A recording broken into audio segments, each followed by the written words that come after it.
और आज प्रधानमंत्री की संपत्ति के बारे में पता चला। वो भले ही 140 करोड़ लोगों के प्रधानमंत्री हैं, बड़े बड़े रसूखदार उनके सामने सिर झुकाते हैं, लेकिन उनके पास ना तो घर है ना ही कार है, जमीन भी नहीं है। तो अब भारत के जो वजीर आजम है मोदी साहब, उनकी प्रॉपर्टीज किस किस मुल्क में?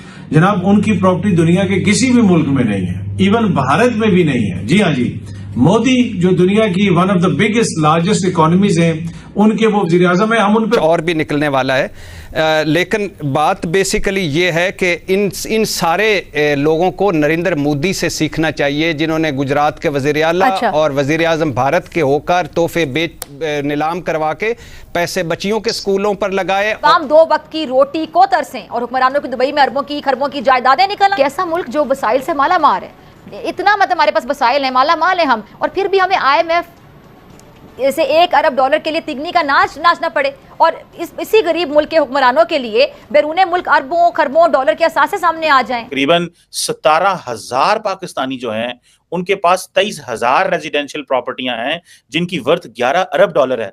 तार साहब, ये तो बहुत बड़ा स्कैंडल है पाकिस्तान का। आप शुरू से ये कह रहे थे कि ये पाकिस्तानी वहां पे प्रॉपर्टीज खरीद रहे हैं। तार साहब, ये लूट खसूट का पैसा है या आपको लगता है कि ये इनकी जाती पैसा है और इन्होंने ये कहते हैं हमने डिक्लेयर भी किया हुआ है? टिपिकल जो मिडिल क्लास ज़हनियत नहीं होती है कि फिक्स डिपॉजिट करके रख दें, मुश्किल वक्त में काम आएगा, वहां से कोई थोड़ा बहुत मुनाफा मिलता रहेगा। उसके अलावा उनके पास जो बैंक में कोई एक आधे बैंक में कोई 80,000 रुपया और दूसरी जगह पे कहीं कोई 50,000 रुपया उनके पास है, ना कोई गाड़ी है उनके पास, ना उनका कोई घर है। और इसके साथ साथ गालबन कोई उन्होंने 9-1 लाख रुपए के सेविंग सर्टिफिकेट्स भी लेके रखे हुए हैं। जय हिंद दोस्तों, यहाँ कोई लोकल MP MLA की अगर प्रॉपर्टी चेक कर लिया जाए तो वो 100 करोड़ 50 करोड़ तो मिनिमम मिलती। लेकिन आपको जान के हैरानी होगी कि प्रधानमंत्री नरेंद्र मोदी जी, जो कि 10-15 साल गुजरात के CM रह चुके हैं, और एक CM की सैलरी के तौर पे 2 से 2.5 लाख रुपए प्रति महीना मिलता है, और लगभग वो 10 साल प्रधानमंत्री भी रह चुके हैं, और एक प्रधानमंत्री के तौर पे भी उनको लगभग 2 से 2.5 लाख रुपए महीना मिलता है।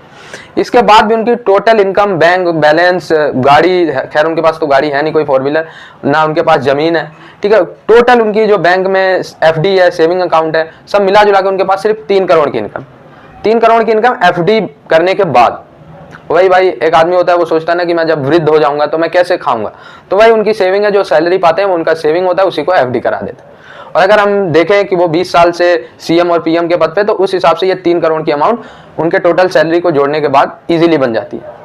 इससे ये प्रूव होता है कि प्रधानमंत्री नरेंद्र मोदी जी के पास कहीं भी एक्स्ट्रा इनकम नहीं है, या उन्होंने कोई घोटाला किया हो या ये वो किया, ऐसा कुछ नहीं, ठीक है। पाकिस्तान में प्रधानमंत्री नरेंद्र मोदी जी की इसकी काफी ज्यादा चर्चाएं हो रही है कि यार बताओ, दुनिया के 5वीं सबसे बड़ी अर्थव्यवस्था के लीडर हैं पिछले 10 सालों से, इसके बाद भी उनकी इतनी कम इनकम।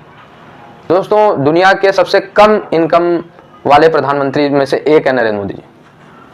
लेकिन क्या आपको पता है कि जो भारत के वजीर आजम है मोदी साहब, उनकी प्रॉपर्टीज किस किस मुल्क में? आज मैं आपको भारत के वजीर आजम मोदी की प्रॉपर्टीज के हवाले से बताऊंगा, क्योंकि वो जो दुबई लीक्स हुई है, उसमें जो प्रॉपर्टी लीक्स है, उसमें बताया गया है कि दुनिया में जो सबसे ज्यादा शहरी किसी भी मुल्क के जिनकी दुबई में प्रॉपर्टीज है, उनका ताल्लुक भारत से है। तो अब भारत के जो वजीर आजम है मोदी साहब, उनकी प्रॉपर्टीज किस किस मुल्क में?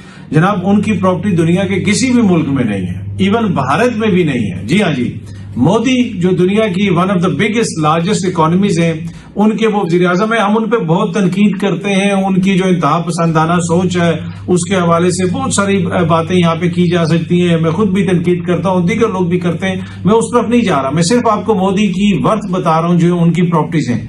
उनकी दुबई तो छोड़ के भारत में भी कोई प्रॉपर्टी नहीं है जी। लाहौर तो छोड़ के, लंदन तो छोड़ के, लाहौर में भी कोई प्रॉपर्टी नहीं है, पाकिस्तान में भी कोई प्रॉपर्टी नहीं है, ये मोदी कह सकते हैं। उनकी दुबई तो क्या, भारत में भी कोई प्रॉपर्टी नहीं। टोटल उनके असासों की मालियत 3 करोड़ के करीब है, उसमें से भी कोई 2-1 करोड़ के करीब उन्होंने फिक्स डिपॉजिट करवाए हुए हैं। वो टिपिकल जो मिडिल क्लास ज़हनियत नहीं होती है कि फिक्स डिपॉजिट करके रख दें, मुश्किल वक्त में काम आएगा, वहां से कोई थोड़ा बहुत मुनाफा मिलता रहेगा।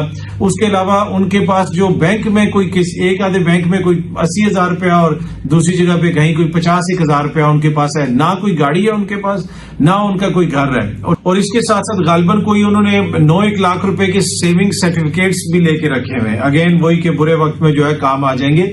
और अगर आप हमारी हुक्मरान शराफिया को देखें, ये नहीं है मसला कि जनाब उनकी प्रॉपर्टी वहां पे उन्होंने डिक्लेयर की या नहीं की, और जो लोग ये कह रहे हैं कि जी ये तो पहले भी था और ये ना, ये मसला नहीं है। क्या एक ऐसा गरीब मुल्क, उसके हुक्मरान ऐसे होने चाहिए कि जिनकी हर जगह पे प्रॉपर्टीज हों, जहां पे अवाम की क्या हालत है वो हमारे सामने है। तो ये इशू है। जब पनामा चीमा साहब, ये टिप ऑफ द आइसबर्ग है, ये न्यूज नहीं है, ये टिप ऑफ द आइसबर्ग है। जो लंदन लूटा है, आधा लंदन आपका है इस वक्त। अमेरिका आधा लूट कर आपके खा गए आप। टोरंटो फेवरेट डेस्टिनेशन है, आधा टोरंटो अब कैश मिलियंस में प्रॉपर्टीज खरीद रहे हैं। चीमा साहब $8 बिलियन आप मांग रहे हैं। पिछले जो आपके जो 24 IMF के प्रोग्राम थे, कुछ किया आपने?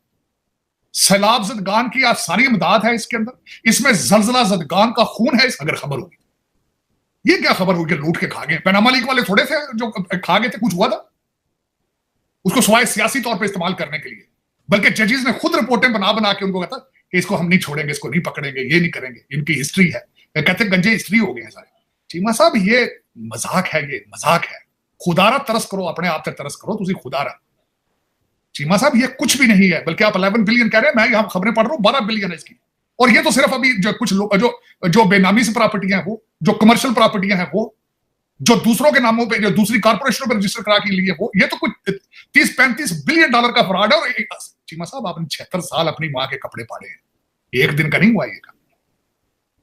कल ख्वाजा आसफ ने कहा कि जनरल अयूब को कब्र से निकालकर उसको फांसी दो, वो ये उससे पहले का काम शुरू है। चीमा साहब $2 बिलियन आपने 1950 में मांगा था अमेरिका से, $2 बिलियन, और उन्होंने आपको खैरात में पीनट्स डाली थी। 6 लाख थे या 10 लाख थे, मिलियन था, वो किधर गया? मैं गारंटी करता हूं वो भी नहीं पाकिस्तान पहुंचा होगा। चीमा साहब आपके सैलाब जदगान के लिए एयर कंडीशन टेंट गए थे, वो भी सुना है मौलाना फजल किसी के पास पड़े हुए एयर कंडीशन टेंट भी सैलाब जदगान के। मैं बल्कि आज आपके प्रोग्राम के वसातत से 3-4 क्वेश्चन करना चाहूंगा, बड़े शिद्दत से मुझे वो तंग कर रहे हैं। चीमा साहब इस 125 बिलियन डॉलर के कर्जे आपकी कंट्री के ऊपर, यहां से कोई पाकिस्तानी जो हज और उमरा करता है उसकी कबूलियत का क्या पोजीशन है उसकी? कहते हैं कर्जा आपका, अगर आपके ऊपर कर्जा हो तो हज और उमरा नहीं होता आपको। मैं तो रिलीजियस स्कॉलर नहीं हूं। चीमा साहब मेरा दूसरा क्वेश्चन होगा, ये हराम के पैसे फ्रॉड से गवर्नमेंट के खर्चे पे हज और उमरा किया जा सकता है? जो मुल्क बैंकरप्ट हो, कर्जों में हो और सूद दे रहा हो, उस कर्जे के ऊपर सूद दे रहा हो, और वहां आपसे उनके सरकारी अफसर सरकारी जहाजों में जाकर अपनी बेगमात को साथ लेकर हज और उमरे जो कर रहे हैं उसकी क्या हालत है? मेरा ये क्वेश्चन। और चीमा साहब दर हकीकत मैं आपको आज एक गारंटी कर देता हूं, आप हर आफत से बच जाएंगे, कोविड से बच जाएंगे, हर चीज। करप्शन आपके बोन मैरो का हिस्सा बन चुकी है, आपकी बचने की गुंजाइश ही नहीं है, गुंजाइश ही नहीं आपकी। और इस वक्त पाकिस्तान में मैं हमेशा, चीमा साहब आपको तो मैं दुबई और लंदन सारे रोता चीखता हूं, क्योंकि मैं खुद आई विटनेस हूं इस चीज का। लोग तो देख नहीं पा रहे ना, लोग तो देख नहीं। मेरे बड़े भाई के क्लासमेट, बड़े भाई वकील थे, मैं उनके क्लासमेट देखता हूं किस तरह डाके मार के बाहर भाग रहे हैं। अपने क्लासमेट, मेरी अब इतनी एज है, अब मेरे साथ के लोग डाके मार के भाग रहे हैं बच्चों को लेकर। मुझे तो पता है, मैं तो आई विटनेस देख रहा हूं। चीमा साहब मैं टोरंटो जाता हूं, खून की स्मेल आती है बॉर्डर की दूसरी साइड से, पाकिस्तानियों के खून पसीना, मुझे उसमें से चीखें नजर आती है, गरीब मुल्क के यतीमों की चीखें नजर आती है उसमें से। चीमा साहब ये आपको इस वक्त बिल्कुल ओपन हार्ट सर्जरी की जरूरत है, लेकिन पता नहीं वो करेगा कौन, पता नहीं को पाकिस्तानी मेरा ख्याल है मुश्किल ही है, क्योंकि 25 करोड़ लोगों में पाकिस्तानी कोई मौजूद नहीं। चीमा साहब दुख वाली बात है कि जो कुछ भी है, खैर इस पे कोई मेरे लिए तो कोई खबर नहीं थी, मैं तो रोजाना पहले ही चीख रहा हूं, बड़े सालों से चीख रहा हूं, ये कोई खबर नहीं। हाँ खबर ये होगी मेरे जैसे बंदे के लिए कि इसमें से जी गिरफ्तारियां शुरू कर दी। दोस्तों यहाँ मैं किसी भी पार्टी, बीजेपी का ही हो, चाहे कांग्रेस का हो, किसी भी दल का हो यार, चाहे इंडिया अलायंस का हो, किसी भी का हो, अगर उनके MP के या उनके MLA के ही अगर हम चेक कर लेना बैंक अकाउंट वगैरह और टोटल प्रॉपर्टी उनके नाम से, तो दोस्तों वो कम से कम की मैं बात कर रहा हूँ 20-25 करोड़ से नीचे नहीं मिलेगी।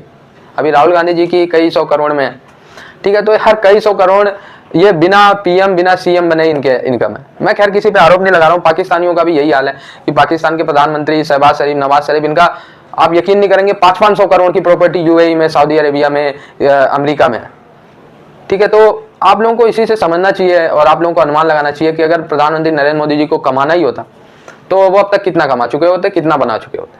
और आजकल के खास करके डिजिटल वर्ल्ड में किसी को अपनी संपत्ति छुपाना मतलब कोई छुपा ही नहीं सकता, ठीक है। पैन कार्ड, आधार कार्ड, ये सबसे इतने लिंक होते हैं। और खैर ऐसा कहा जाता है कि नरेंद्र मोदी जी के शायद कोई पुत्र भी नहीं है या फिर वारिस भी नहीं है, ऐसा कहा जाता है, ठीक है। नरेंद्र मोदी जी भी कई बार ऐसा दावा कर चुके हैं, ठीक है। तो वो बनाएंगे किनके लिए प्रॉपर्टी? एक बार उन्होंने खुलासा किया था कि वो कुछ पैसों का FD कराते हैं, क्योंकि जीवन का कुछ ऐसा काल आता है जहां पे कोई भी साथ नहीं देता, ऐसा नरेंद्र मोदी जी कह रहे थे। तो उन समय के लिए मैं कुछ अपने पैसे जो भी मेरे बचते हैं उसको FD करा देता हूँ, ताकि उस समय पे मैं उन पैसों का उपयोग कर सकूं और हंसते हंसते मैं ऐसा वो कुछ बोल रहे थे, ठीक है। जो एफडी का अभी ये 3 करोड़ टोटल इनकम बताएगी, 3 करोड़ आप इसी से अनुमान लगा सकते हैं कि वो 25 से 30 साल शासन में रह चुके हैं, सीएम और पीएम रह चुके हैं। 25 से 30 साल में अगर कोई बंदा 3 करोड़ का टोटल इनकम रखता है तो उसी से उसकी महानता आप चेक कर सकते हैं। बाकी आप लोगों की राय अपनी है। और दोस्तों कई दिनों से मेरे चैनल पे उतने व्यूज भी नहीं आ रहे, तो आप लोग अपना सपोर्ट जरूर बना के रखना। जुड़े रहे इस वीडियोस के लिए, तब तक के लिए धन्यवाद। जय हिंद।